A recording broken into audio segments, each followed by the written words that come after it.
Tunahin na nga natin pag-usapan itong usapan po sa Reddit, mga Kimpaw, tungkol ito kay Kim and Paolo Avellino. Sabi nga po dito ng isang netizen, nagdoble yung ganda ni Kim sa hairstyle niya ngayon. Not a fan, but I really wish genuine happiness for her, si Paolo o kung sino man. Sana genuine, consistent at alagaan si Kim. So marami po nakakapansin, mga Kimpaw, kahit hindi po mga fans, kahit mga casual netizen, napapansin po nila na talaga namang nag-blooming si Kim Chiu, mas lalo siyang gumanda and syempre inspire. Ibig sabihin, meron siyang pinaghuhugutan ng lakas, 'di ba? Meron siyang inspirasyon, and si Paolo Avellino yun, mga Kimpaw.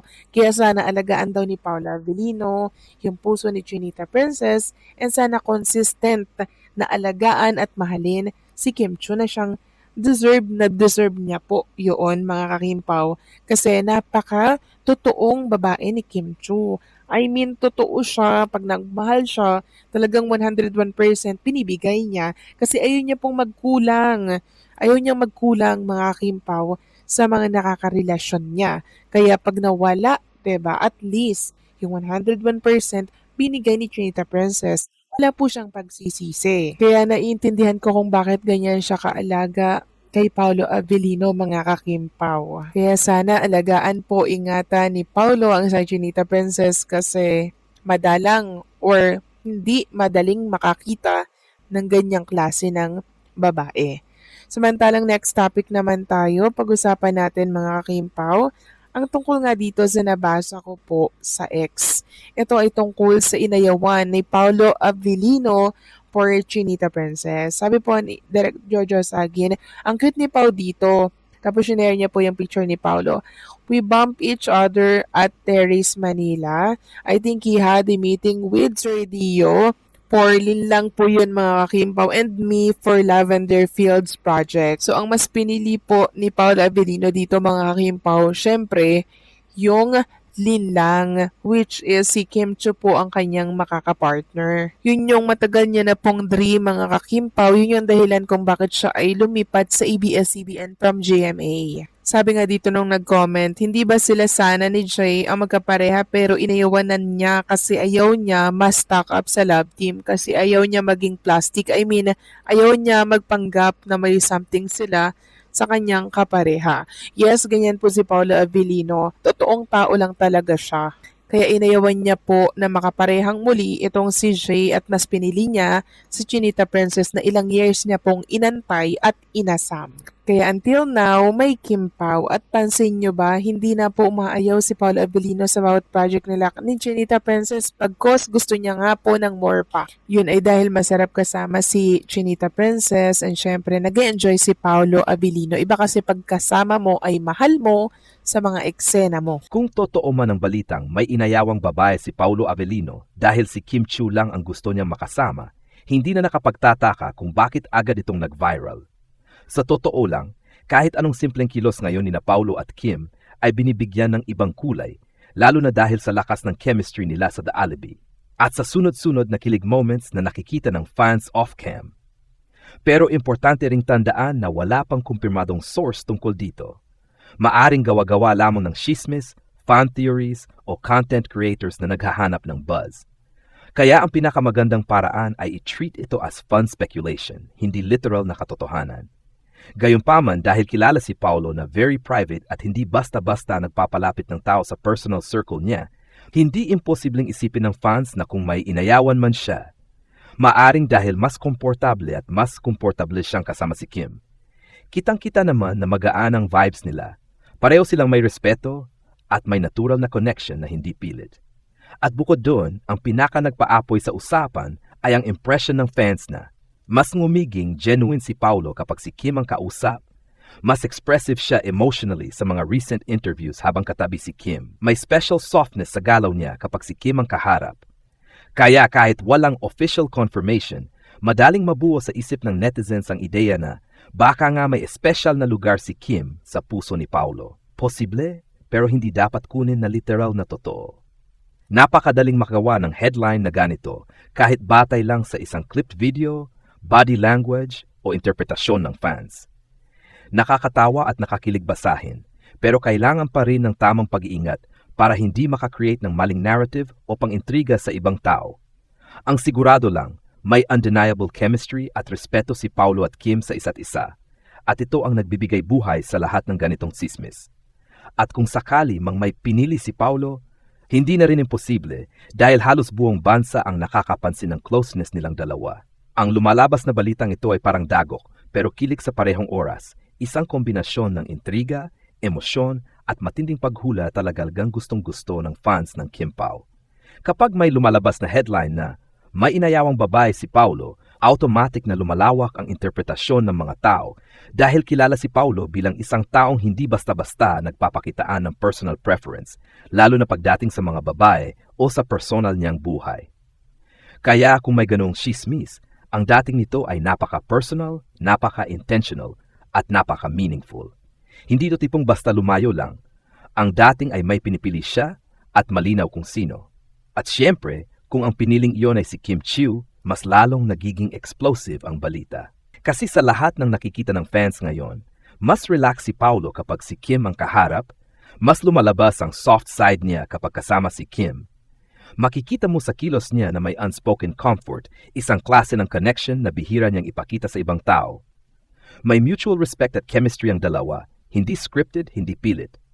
Kaya kahit walang official statement, napakadaling magkaroon ng interpretasyon na baka special nga si Kim sa kanya. Sa mata ng supporters, lalo na ng Kim Pao fandom, ang ganitong balita ay hindi simpleng chismis.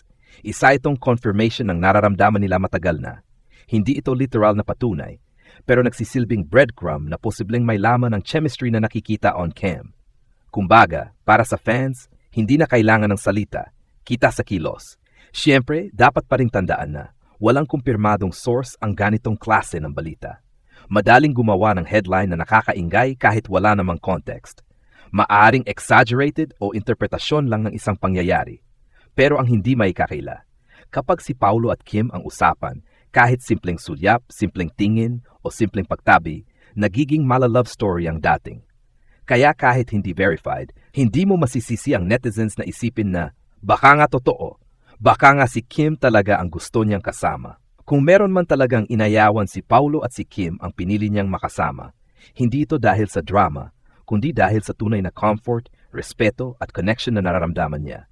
At sa dulo, kahit fans lang ang nagkokonek-konek ng mga piraso, ang chemistry ng Kim Pao ang patuloy na nagbibigay ng apoy sa mga ganitong kwento. Una sa lahat, ito ay isang typical na showbiz headline na talagang panghatak pansin, lalo na ngayong sobrang lakas ng Kim Pao fandom. Ngayon, kahit maliit na interaction ni na Paulo at Kim ay nagiging malaki ang dating, kaya hindi nakakapagtataka na pati mga ganitong uri ng chismis ay agad nagiging viral. 1. Posible ba? Kung feelings-based o kung literal, hindi malinaw. Sa mga nakikita sa social media, behind-the-scenes clips at interviews, hindi may tangging na may malakas na connection sina Paulo at Kim.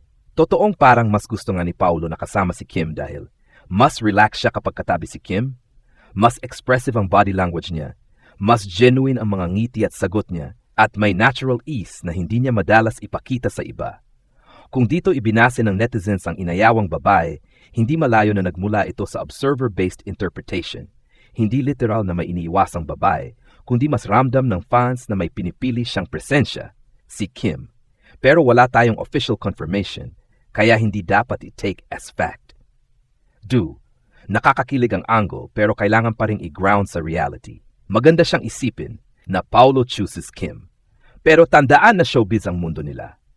Maraming headlines ang binubuo para lang makakuha ng clicks, makatrigger ng kilig, makagawa ng narrative na sinusundan ng fans. Ang balitang ito ay mas mukhang interpretasyon kaysa totoong pangyayari. Pero kahit interpretation lang, hindi ito basta nanggaling sa kawalan. May basis ang mga fans dahil nakikita nila ang chemistry at malalim na comfort ng dalawa. 3. Malinaw na may espesyal na rapport sina Paulo at Kim. At ito ang pinanggagalingan ng mga ganitong chismis. Ang hindi may kakaila, may respeto sila sa isa't isa, may natural na kilig kahit hindi pinipilit, at may magnetic synergy na bihira makita sa ibang love teams. Kaya kahit walang totoong inayawang babae, sapat na ang connection nilang dalawa para maniwalang mas gusto nga ni Paulo ang presence ni Kim. 4. Ang tunay na dahilan kung bakit lumalakas ang ganitong uri ng balita, nararamdaman ng fans ang authenticity. Hindi na ito typical promo, hindi rin basta scripted chemistry. Parang may depth, may warmth, may sincerity na ramdam ng taong nanonood.